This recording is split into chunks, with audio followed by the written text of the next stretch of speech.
Tecno Camon 40 4G. Tecno's highly advanced camera phone is now here.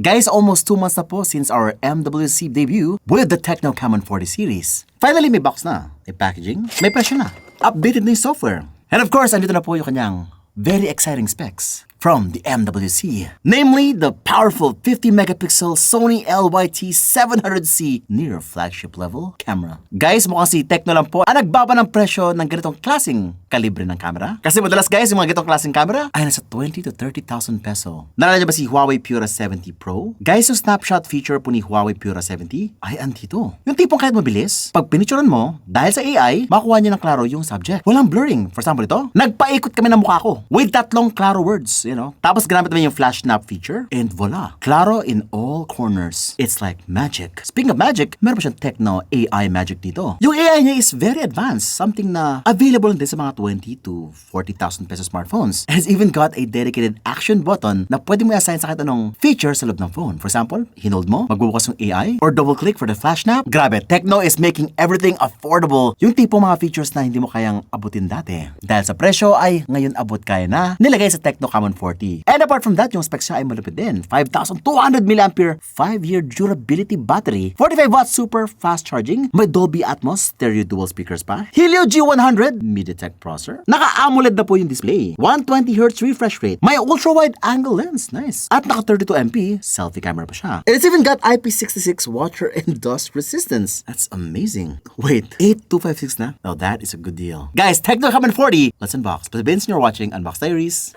woohoo! Mas pinabongga na ang box. Matte finish. Uy, that's nice texture right there. Mas pinatindi ang karton. Tecno AI Las Alas. Hello everyone! Sa ilalim, ito yung kanyang itsura. Guys, ganda ng packaging, no? Ito na yung phone. At sa ilalim, uy, may nakatagong SIM ejector pin. The warranty card. Another warranty card. 12 plus 1 months daw. At yung kanyang jelly case. Ito pa yung 45 watts fast charger. At yung kanyang Type-C cable. At yun lang yung laman ng box. At ito na po ang itsura ng phone. Guys, doesn't that look like something? Guys, may kamukha! Sino? Si Samsung! Kaya ka Samsung! It is very similar to the Samsung's hinge design. Ayun po yan, tatlong vertical cameras na meron parang hinge na itsura sa pintuan. Nice curve right there. And of course, syempre meron siya isang color. Ito naman yung parang blue color. Ay, white pala to, glacier white. Na meron parang snowy white. Dito sa taas, tas meron parang pa-blue sa ilalim. Mas lumalamig sa ilalim. The phone is very light. By the way, plastic lang po yung body niya. And yung back. Ayan po yung ilaw. The flash, ganyan ang itsura mo habang nagpipicture ka. Horizontally, pero pag vertical, ayan.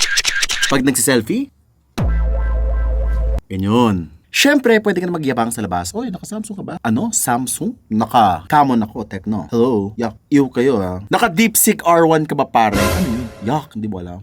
Ew. Wala ka ring flash snap, no? Ano yung flash snap? Kayo lang ang nakakaalam. Yung pogi ko.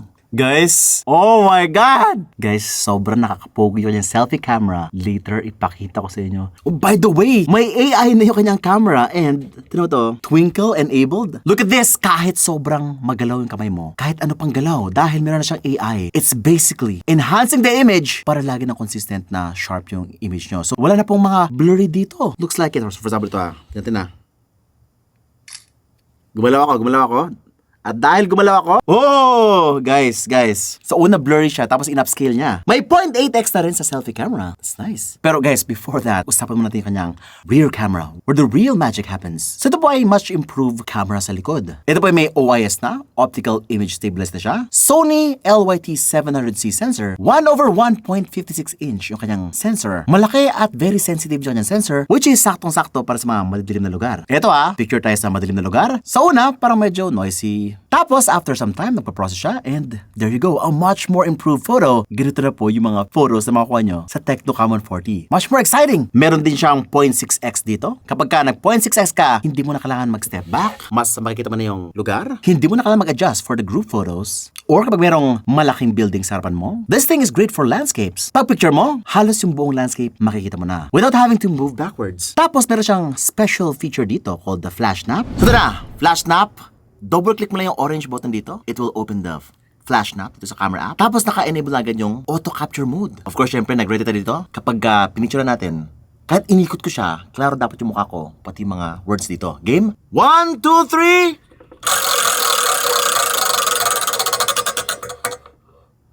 And just like that, klaro lahat on all sides, all corners. Yung words, yung mukha ko, klarong-klaro. Nice. This is a very powerful tool. Kung gusto mong picture ng mga fast-moving objects, horses, cars, yung pusa nyo na malikot masyado, magka-picture, gusto nyong picturean siya na laging sharp, yung aso nyo, ayun, this is it. Ito yung mga bagay na, syempre, hindi mo makontrol, di ba? Dahil malikot sila, ayaw nila makasama, ito na yung pakikisama. With the flash na, pagka-click mo, syempre, kung ano yung nakuha niyang photo, I think it will figure out kung ano yung pinaka-sharp doon. Or, kung ano siya nakuha ng sharp, baka AI din to, na gagawin siya ng sarili niyang version. Magigas siya. But one thing's for sure, this feature is now available sa mga mas murang cellphone na ngayon. Na dati, gate-kept by very expensive flagships. Ang pinaka-use nito is kapag meron kang cat na gusto mong picturean, tapos ang picture lang, consistent lagi ang kanyang sharpness. Di ba ang hirap mag-picture ng pusa, guys? Laging gumagalaw, laging blurred ang photo nyo. Ito na ang solusyon. So ito kinompare ko siya kay Tecno Camon 30 4G last year. At napansin ko, medyo mas nag-sharp nga siya ng konti. Sa outdoor to kapag maganda yung lighting. Pero kapag low light na, guys, ang tindi ng difference. Talaga mas usable na siya in low light. Mas sharp, mas detailed. Syempre, kombinasyon na to ng napakagandang sensor plus may AI pa siya. Siguro, ito yung pinaka-main reason kung ba't mo siya kukunin. Yung kanyang low light capability. Pagka madilim, yung mga photos mo is laging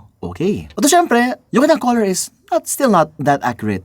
Pero, compared sa previous version, talaga much improved na siya compared sa Tecno Camon 30 last year. By the way, meron na siya mga AI features dito na pwede mong kalikutin. For example, pag nasa gallery ka na, ito, AI Studio. Bagong-bago yan. Meron tayong 1, 2, 3 features ito na AI Sharpness Plus. Kapag ginamit mo to, after mo mag-take ng picture, kung medyo blurry yung photo mo, guys, gamitin mo lang to, mas gagawin niya sharp yung photo mo, more details. Tapos naman yung AI Eraser, syempre alam nyo na yan. Kung nakita nyo siguro to before, kung may photo bomber sa picture, pwede mo siyang iselect. Pero, ang much more improved dito is yung kanyang UI. Alam mo, pagka nag-select ako, meron yung magic selector dyan. Tapos, napansin nyo ba sa upper left corner, meron siyang parang microscopic display dito para makita mo yung mga maliliit na details dun sa picture. Which is very useful in my opinion. At syempre, kapag sinelect mo na, yun yung ika-cutout niya. Syempre, papalitan niya ng something else. Siya na bahala po dyan. Syempre, natugma dun sa picture na kinuha nyo. Matatanggal lang yung sinelect nyo. AI Extender, ito po. So, katulad po siya ni Honor Magic 7 Pro. Meron siya yung parang fill in the blanks feature. Kapag putol yung kamay mo, siya yung maglalagay ng kamay para sa'yo. Kung kalahati lang yung mukha mo, siya yung maglalagay ng other half of your face. This one is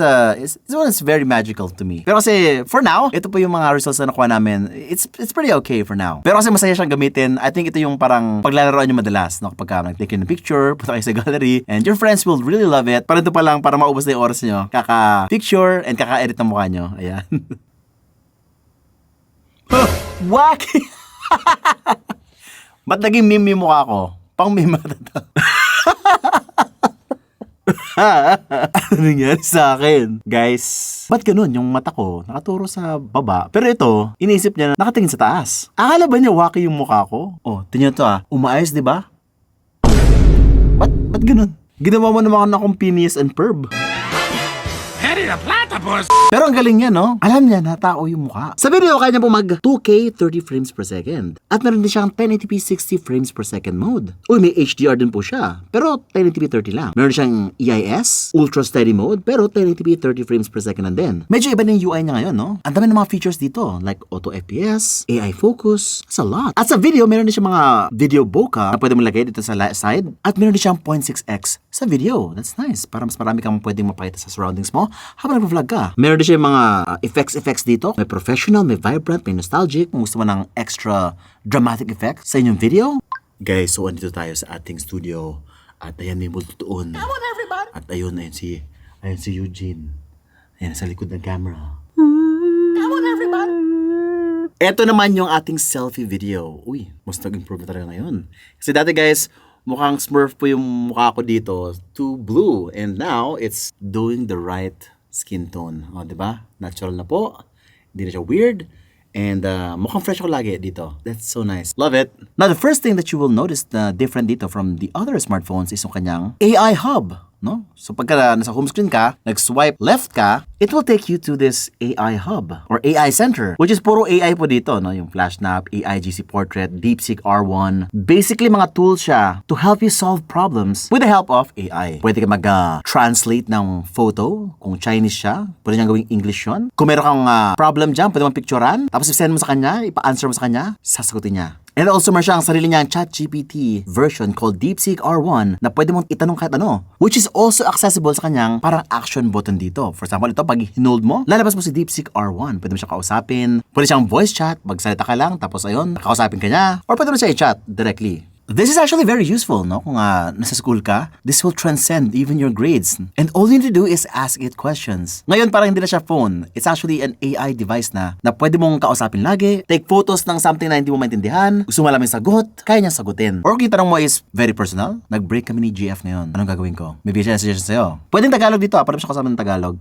Yun na. Create a space for healing. Acknowledge and process emotions. Yun, no? Prioritize self-care. Oh, di ba? So guys, tutulungan ka niya makabangon muli dahil siguro down na down ka ngayon. Ano ang gagawin ko doon sa lalaking pumalit sa akin? Okay, the user is feeling hurt and confused after ex-girlfriend started dating someone new. Ayan. So, naintindihan ka niya kahit Tagalog. Acknowledge your emotions. Avoid comparisons and competition. Create distance. Sakalin mo siya. Di okay lang yun, maasim naman yung GF mo. At yung bago mong GF ngayon, naliligo. So, lamang ka na. Oo, nagsabi siya. And that, my friends, is the reason kung bakit itong phone na to ay hindi mo lang cellphone, but also your best friend. But is it your best friend sa gaming din? Helio G100 MediaTek processor. 440,000 points ito to benchmark. Guys, sa Mobile Legends, walang problema to. Runs very smooth. If you're gonna play Mobile Legends here, wala kang problema dito. This is going to be a smooth sailing phone. Wala ko nakahanap na frame drops whatsoever. And with the AMOLED display, very bright and very colorful po yung graphics. At meron naman din siyang game mode dito. Kung gusto mo mga i-boost siya, performance mode, pwede mo siya i-boost. To overclock yung CPU and GPU. May bypass charging din siya. So if that's important for you, then go for it. Sa Call of Duty naman, ito yung kanyang itsura. Now, hindi siya gano'n ka-optimize sa Call of Duty kasi ito na yung kanyang settings, medium graphics, and high frame rates. Pero for the most part, wala rin siya problema sa smoothness, sa frame drops ng game. Wala naman siyang problema doon. Also, you will love the flat display. Wala siya masyadong mistouch. Pero kasi it's not a very fast display. So kung fast hands ka, baka hindi ito yung phone na hinanap mo. You might need a true gaming phone for that. With a very high touch sampling rate. Sound quality is very good, no? Pero kasi guys, may times na medyo basag siya pakinggan at max volume. Pero malaki siya and it's very loud. Genshin Impact, ito naman kaya niyang lowest graphics. Pwede na mag 60 FPS mode, pero madalas nasa 30 to 40 frames per second ang buto dahil ito na may limitation na kanyang processor. It's great for light games, but for heavy games, not recommended. Pero kung Mobile Legends na naman ang nalaro mo, Call of Duty, you will enjoy playing with this phone. The Tecno Camon 40 is available for only 9,999 pesos for the 8256. Tapos meron tayong Tecno Camon 40 Pro 5G, available for only 12,999. 8256. Tapos yung 12256 naman, 14,999. At syempre yung the best, si Tecno Camon 40 Premier 5G is available for only 21,999 pesos. 12256. Pero ito kung kumuha ka ngayon ng Tecno Camon 40 Pro 5G, meron kang special pre-order discount and premium gift from Tecno from April 24 to May 10. Yung discount, 1,000 pesos off at Camon premium gift set na freebie, Bluetooth at power bank worth 1,999 pesos plus boosted T-Spot points, parang membership points ng hanggang 2,000. Ito ay para sa 8256 version. Tapos yung 12256 worth 1,500 pesos off at 2,500 points. Now here's my verdict. If yung AI is hindi gano'n ka-important sa inyo, or kung sa tingin nyo hindi gano'n kalaki yung jump in terms of image quality, baka hindi mo kailangan mag-upgrade from the Tecno Camon 30. Pero if you're upgrading from the Camon 20, 19, it's a big jump. Or kung sa lumang mga Android phones ka na less than 5K, 8K, at mga 2 years old ago pa, this is a big jump. Pogi rin design, magandang display, malaking battery, mabilis na mag-charge, at mura-mura lang. Pero nasa inyo na yan kung magagamit nyo talaga yung kanyang AI features. Pero for me, I always use AI sa phone ko. It's really powerful, it changed my life, and I hope you get to use it para ma-upgrade nyo yung buhay nyo rin. Currently, siya yung aking business mentor, financial mentor, even my doctor. Pero kasi I still go to my doctor for real consultations. Pero kasi it saves me a lot of money, a lot of time. As sobrang expert na dating niya, it really makes sense na gamitin mo yung AI features. It really makes a big difference. Tecno Camon 40 with Tecno AI. Available na sa Philippines, nationwide, Shopee, Lazada, TikTok Shop. Get it discounted sa live namin. Pero syempre, baka performance inanap mo. Or baka may budget mo, hindi to. Gusto mo ng mas mahal pa, mas malupit, meron akong para sa'yo. Mag-subscribe ka na, bell icon, so that you don't miss any of my great content. That means you're watching Unbox Diaries. Ooh.